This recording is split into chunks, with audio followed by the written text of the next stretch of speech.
The grand theater of American democracy, with its endless campaigns and promises, seems to run on a currency more valuable than votes: cold, hard cash.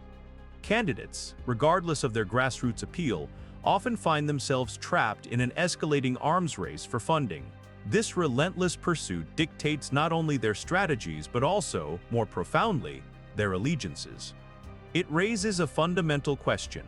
When the cost of entry is so astronomical, who truly holds the deed to our democratic process? For far too long, the narrative has centered on individual voters, but the reality is far more complex. The true power brokers are a select few, the so-called donor class, whose contributions can make or break a campaign. Their influence isn't just about the sheer volume of money, it's about the access it buys and the policy discussions it shapes. This isn't a conspiracy, it's an open secret, woven into the very fabric of our political system, leaving little room for dissent or genuine public advocacy. Campaign finance isn't merely a logistical hurdle, it's the central nervous system of modern politics. Every decision, from policy stances to public appearances, is filtered through the lens of fundraising potential. Candidates spend an inordinate amount of time on the phone, cultivating relationships with potential donors, rather than directly engaging with constituents. This prioritization creates a feedback loop, cementing the influence of those with the deepest pockets and further marginalizing the voice of the average citizen. When citizens perceive their leaders as beholden to special interests rather than public welfare, trust inevitably erodes. This perception isn't unfounded. The constant revolving door between corporate lobbying and political office only reinforces the suspicion. The public grows cynical, disengaging from a process they feel is rigged against them, fostering apathy and further solidifying the power of entrenched money. This dynamic undermines the very foundations of democratic legitimacy. The consequence of this financial chokehold is a narrowing of political discourse. Diverse voices and innovative ideas, lacking the necessary monetary backing, often fail to gain traction. What remains is a curated selection of candidates, all playing by the same rules, essentially offering an illusion of choice to the electorate. It's a system designed to perpetuate itself, where challengers are systematically disadvantaged unless they conform to the established financial paradigms. The campaign trail is less a path to public service and more a frantic gold rush. Candidates, once hopeful idealists like Ramon, quickly realize that their primary function isn't legislating but fundraising. This dynamic forces them into an endless cycle of events, phone calls, and pleas, turning them into glorified account executives rather than representatives. It's a brutal reality that strips away any pretense of genuine connection with the electorate, replacing it with transactional relationships. What influence does this system truly exert? It's not always explicit quid pro quo, often it's far more subtle, a quiet understanding. Policy positions shift, legislation gets delayed or prioritized, and appointments are made, all subtly nudged by the invisible hand of the donor. Ramon, like many, quickly learns that compromise isn't just with the opposition, it's with the financial backbone of his own aspirations, twisting core beliefs into something barely recognizable. Beyond individual donors, there's the professional class of lobbyists, the master puppeteers of Washington, D.C. They don't just advocate, they orchestrate. With their vast networks and intimate knowledge of policy, they channel donor money into specific legislative outcomes, often crafting bills themselves. Ramon would encounter them not as advisors, but as highly paid navigators of a Byzantine system, ensuring that the financial currents always flow toward their clients' interests, regardless of public outcry. The media landscape itself is not immune to these pressures. Major news outlets, often owned by large corporations with their own vested interests, can amplify or silence narratives based on commercial concerns. This creates an echo chamber where only voices approved by financial stakeholders receive airtime, further distorting public perception. Ramon might find his earnest policy proposals ignored while sensationalized non-issues dominate the headlines, all thanks to a subtle corporate nudge.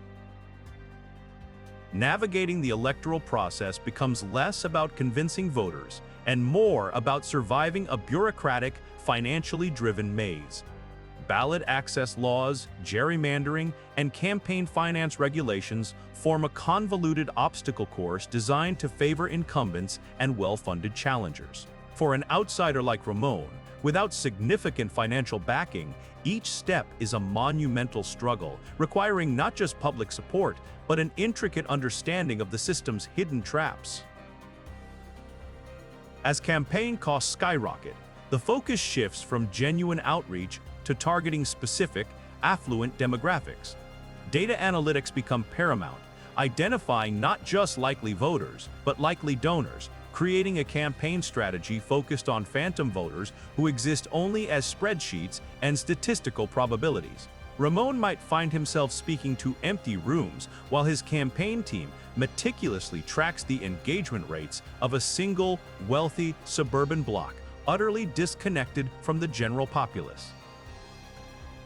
To even be considered viable, candidates require the endorsement of various powerful groups and individuals, often those with deep financial ties. These endorsements aren't just about moral support, they're gateways to further funding and legitimacy.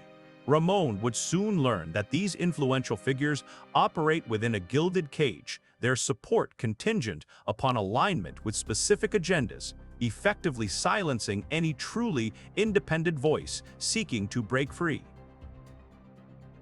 Despite all this, the public's desire for genuine representation remains. Small-dollar donors, grassroots activists, and everyday citizens like Ramon still try to make their voices heard, often against insurmountable odds. Their pleas are simple: prioritize people over profit, community over corporations, and integrity over influence. Yet, these heartfelt demands often drown in the cacophony of politically motivated fundraising galas, dismissed as impractical idealism. Even when a policy idea manages to gain some traction, it often gets lost in the labyrinthine bureaucracy of legislative committees and regulatory bodies. Each step of the process is another opportunity for well-funded interests to intervene, tweak, or outright derail initiatives that don't serve their agenda. Ramon's carefully crafted bill, aimed at campaign finance reform itself, would likely disappear into a black hole of amendments and procedural delays, becoming a legislative ghost. Modern campaigns generate a deluge of data donor lists, voter profiles, demographic trends, all analyzed by sophisticated AI.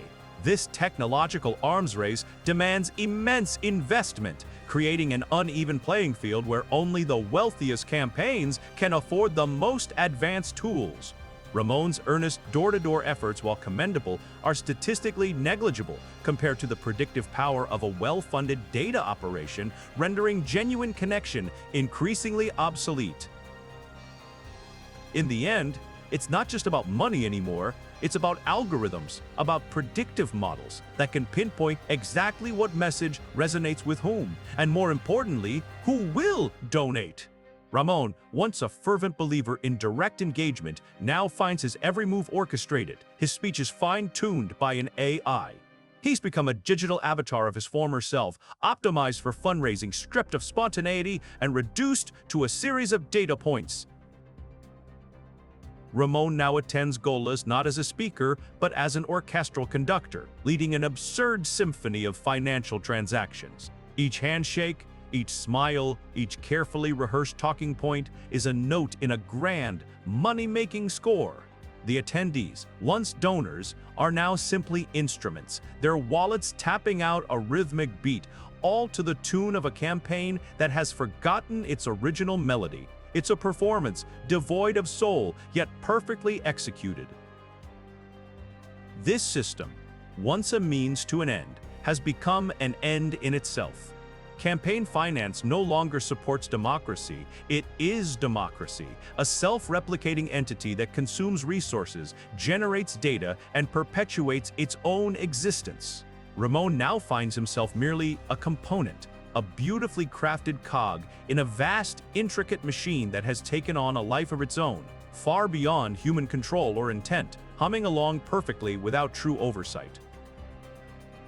When the time finally comes to cast a vote, it's not the public's will that truly prevails. Instead, it's the cumulative weight of every dollar spent, every policy subtly influenced, every algorithm deployed. The ballot box, once a symbol of popular sovereignty, becomes merely the final accounting ledger. Ramon, now indistinguishable from his digital projections, watches as the electoral results are tabulated, revealing not the voice of the people, but the undeniable roar of the highest bidder. So, is democracy for sale? Perhaps a more accurate question is, has it already been purchased, upgraded, and rebranded under new ownership? The golden dawn of a financially optimized political landscape has arrived, where campaigns are investments and votes are merely quarterly returns. Ramon, once a symbol of the people's will, is now merely a successful product, launched to market, a testament to the efficient allocation of capital. If you enjoyed this episode, like and subscribe for more. Ring the bell and comment below. And remember, we report, you rationalize.